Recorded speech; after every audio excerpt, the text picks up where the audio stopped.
Hello, my name is Nathan Beck, and I'll be presenting our WACB 2024 work, Beyond Active Learning, Leveraging the Full Potential of Human Interaction via Auto-Labeling, Human Correction, and Human Verification. Before I get into the details of the work, I'd first like to talk about label-efficient learning. Typically, deep models are trained on very large label training datasets via supervised learning.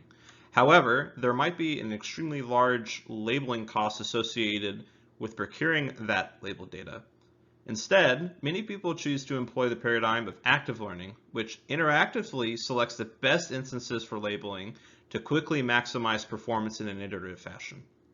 To illustrate that, I have a figure here showing the process that starts off with a label training dataset. This is used to learn a machine learning model that is then used to query unlabeled instances from a massive pool of unlabeled data.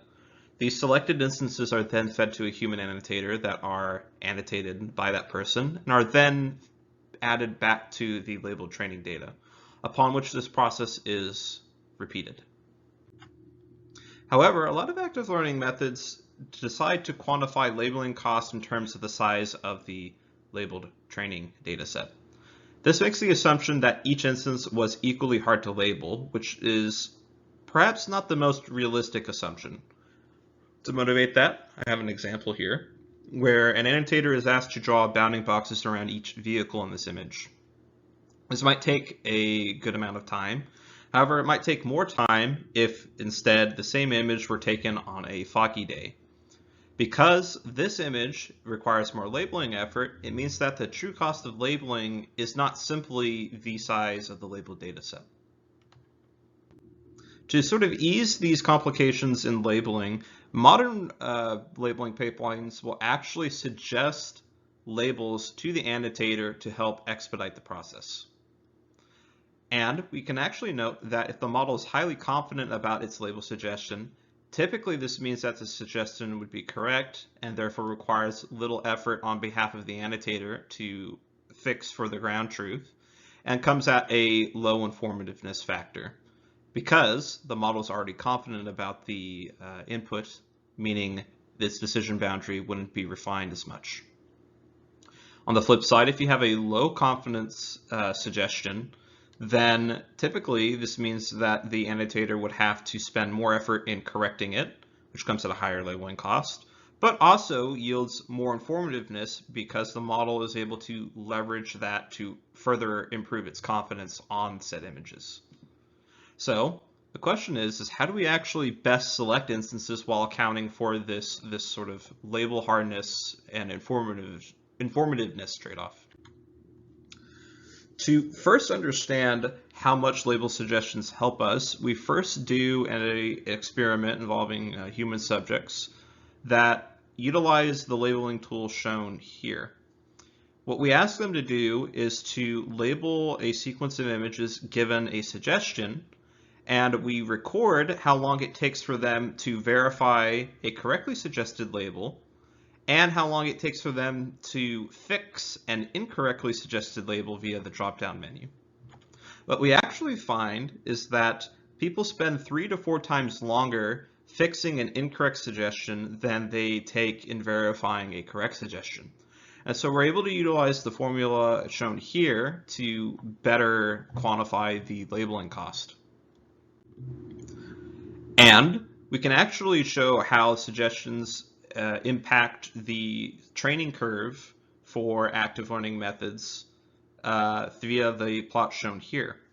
So we have two variants, one without this suggest mechanism where no label suggestions are provided and the annotator has to assign the label from scratch, and one where we do suggest the labels where people have the opportunity to verify correct suggestions. But we show that if the time it takes to assign labels is 3 times the amount of time it takes to verify correct suggestions, we actually have a labeling efficiency improvement of 1.25 to 1.4 times in terms of reaching a specific test accuracy. So, noting that there is an improvement of having suggestions, we've asked if there is an even better way to capitalize off of this trade-off. And the idea comes back to selecting from multiple hardness regimes to glean the sort of benefits of each. And again, easy instances would come at a low labeling cost, but might not be as informative. Whereas hard instances would come at a higher labeling cost, but might have high informativeness. And you also have instances that lie somewhere in between. And we actually note that these medium instances are not really targeted by active learning, which goes after the hard instances. And they're also not targeted by, say, high confidence sampling or maybe even the consistency regularization methods you might find in semi-supervised learning.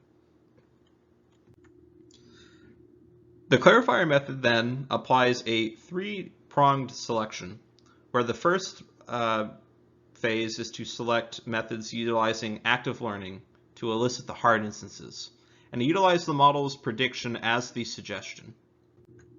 Step 2 is to select the medium instances utilizing a information theoretic measure called submodular mutual information to get diverse sets of instances that are semantically related to each of our labeled slices of data that's separated on a per class basis.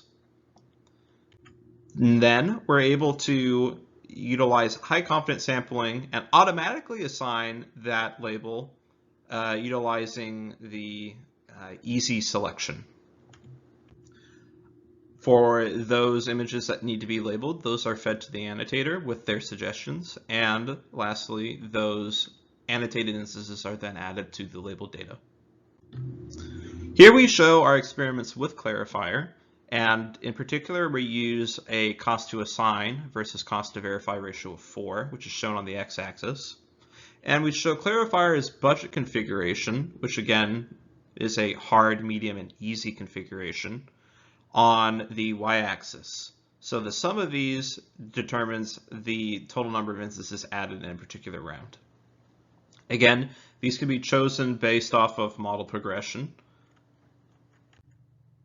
Here we show that clarifier is actually 1.5 to 2 times more label efficient compared to basic active learning without label suggestions. Whereas the suggest baseline that we had mentioned before only peaks at roughly 1.25. So we can actually show that selecting from multiple hardness regimes in this fashion can greatly improve the labeling efficiency and thus better leverage the trade-off between instance informativeness and labeling hardness. Next, we verify that clarifier is actually selecting from the right hardness regimes that we claim each of its components are selecting. And if we scan the columns from left to right, we can actually see that the active learning instances are the hardest because they have the lowest predictive accuracy, whereas the instances selected by SMI are somewhere in between the left and right columns in that their accuracy improves. And then finally, the auto-labeled instances have the highest accuracy as shown in the right column.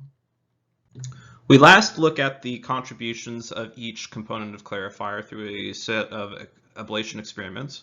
And what we find is that each component makes differing contributions based off of the CA to CV ratio that was mentioned previously. If that ratio is low, which is shown in the top figure, then it means that the time it takes to fix a label is roughly the same amount of time it takes to verify them. In which case, the contribution of labeling suggestions diminishes. This means that having the hard instances in full force is more effective, and thus, if we remove the active learning component, we see a performance drop. Whereas if the ratio is higher, removing the active learning component has less of a degradation. We observe the opposite behavior if the CA to CV ratio is high, or rather with SMI, in the sense that if it's high, then removing the component that better utilizes correct suggestions will greatly diminish the performance, which is shown by the degradation from the top to bottom figures on the left column and the performance degradation from the bottom to top in the right column. And then lastly, we note that the auto-labeling component does slightly improve the performance, but is independent of CA to CV since those labels come at no cost. For more details, I highly recommend reading our paper, which can be done via the QR code that's provided here. Thank you for watching the presentation, and I hope you enjoy the rest of the conference. Thank you.